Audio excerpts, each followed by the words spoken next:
Maritime Academy. Hague-Visby Rules. Article 1. Definitions. Carrier. Contract of carrier. Goods. Ship. Carriage of goods. Article 2. Risks. Responsibilities and liabilities. Rights and immunities. Article 3. Responsibilities and liabilities. Article 4. Rights and immunities. Article 5. Surrender of rights and immunities, and increase of responsibilities and liabilities. Article 6. Special conditions. Article 7. Limitation on the application of the rules. Article 8. Limitation of liability. Article 9. Liability for nuclear damage. Article 10. Application. Article 1. Definitions. Carrier, owner, or the charterer who make a contract of carriage with a shipper. Contract of carriage. It is covered by bill of lading or any document of title that related to carriage of goods by the sea. Goods includes goods, wares, merchandise, and articles of every kind, except live animals and cargo, which being stated as being carried on deck, is so carried. Ship. Any vessel used for goods by water. Carriage of goods covers the period from the time when the goods are loaded on to the time they are discharged from the ship. Article 2. Subject to the provision Article 6.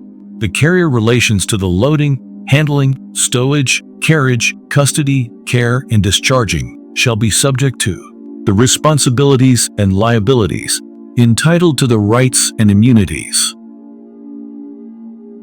Article 3. Responsibilities and liabilities. The carrier shall be bound to exercise due diligence before and at the beginning of the voyage, make the ship seaworthy, properly man, equip and supply the ship. 3. Make the holds, refrigerating and cool chambers, and all other parts of the ship in which goods are carried fit and safe for their reception, carriage, and preservation. The carrier, subject to provision of Article 4, properly and carefully load, handle, stow, carry, keep, care for, and discharge the goods carried. The carrier, master or agent of carrier, shall issue to the shipper a bill of lading that showing, among other things, the leading marks necessary for identification of the goods as the same are furnished in writing by the shipper before the loading of such goods, the number of packages or pieces, or the quantity or weight as the case may be, as furnished in writing by the shipper, the apparent order and condition of the goods.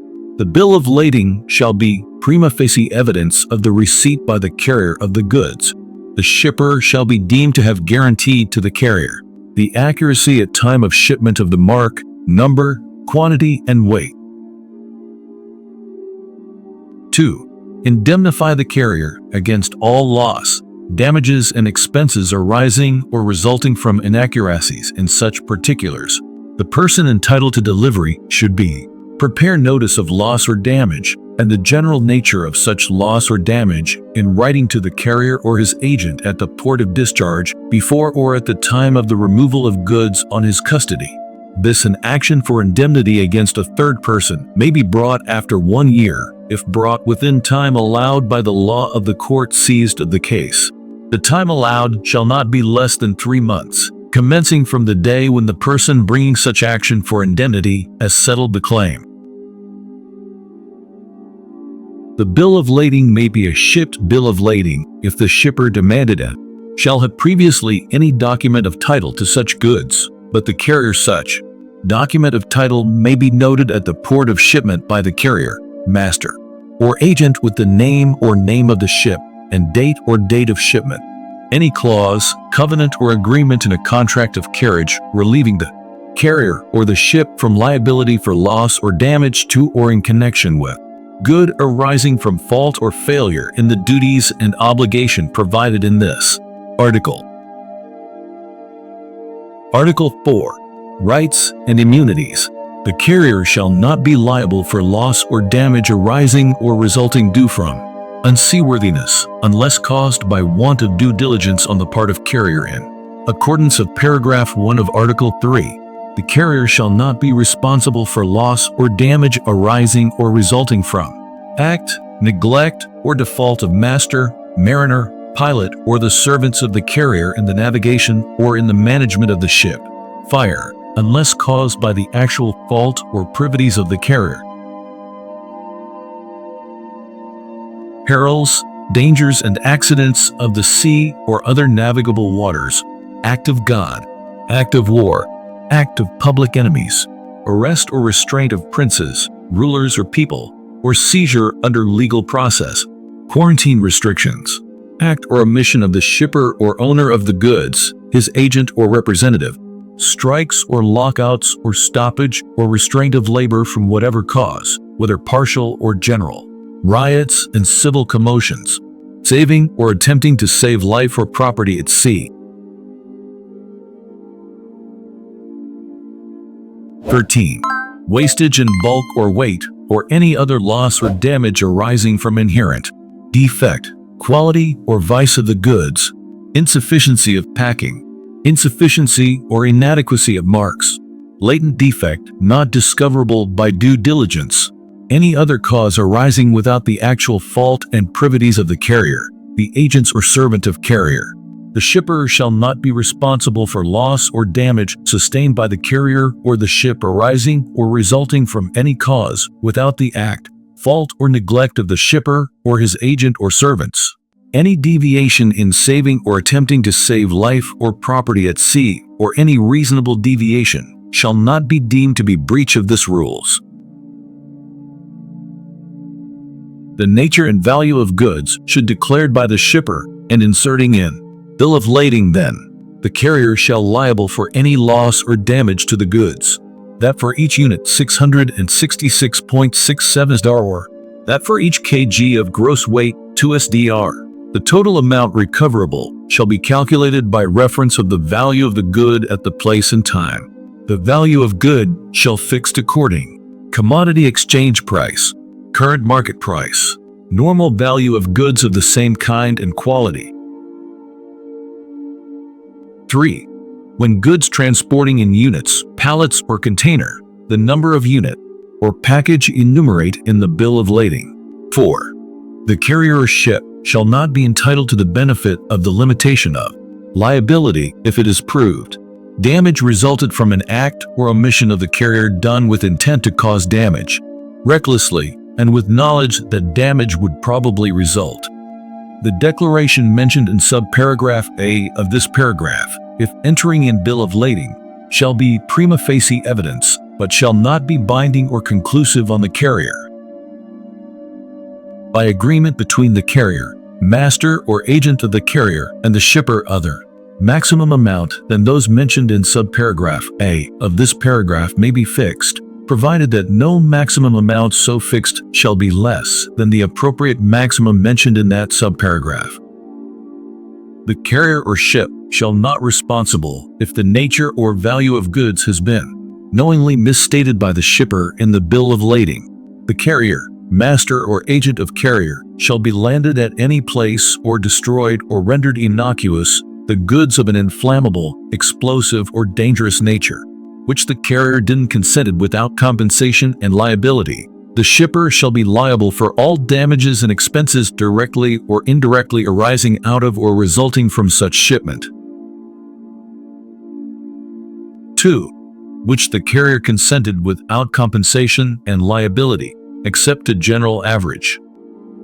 Article 5. Surrender of rights and immunities, and increase of responsibilities and liabilities. A carrier shall be liberty to surrender in whole or in part all or any of his rights and immunities, or increase of any of his responsibilities and liabilities under these articles. Surrender or increase shall be embodied in the bill of lading issued to shipper. These articles shall not be applicable to charter parties, except when the bills of lading are issued in case of a ship under charter party. They shall comply with the terms of these rules. Article 6. Special conditions. Notwithstanding the provisions of the preceding articles, a carrier, master or agent of the carrier, and a shipper shall, in regard to any particular goods, be at liberty to enter into any agreement in any terms as to the responsibility and liability of the carrier for such goods, and as to the rights and immunities of the carrier respect to goods. Obligation as to seaworthiness. Stipulation is not contrary to public policy. Care or diligence of his servant I regard to loading, handling, stowage, carriage, custody, care and discharge of the goods carried by water. The bill of lading shall not be issued in this case, which shall be a no-negotiable document, and shall be marked as such. Article 7. Limitations on the application of the rules.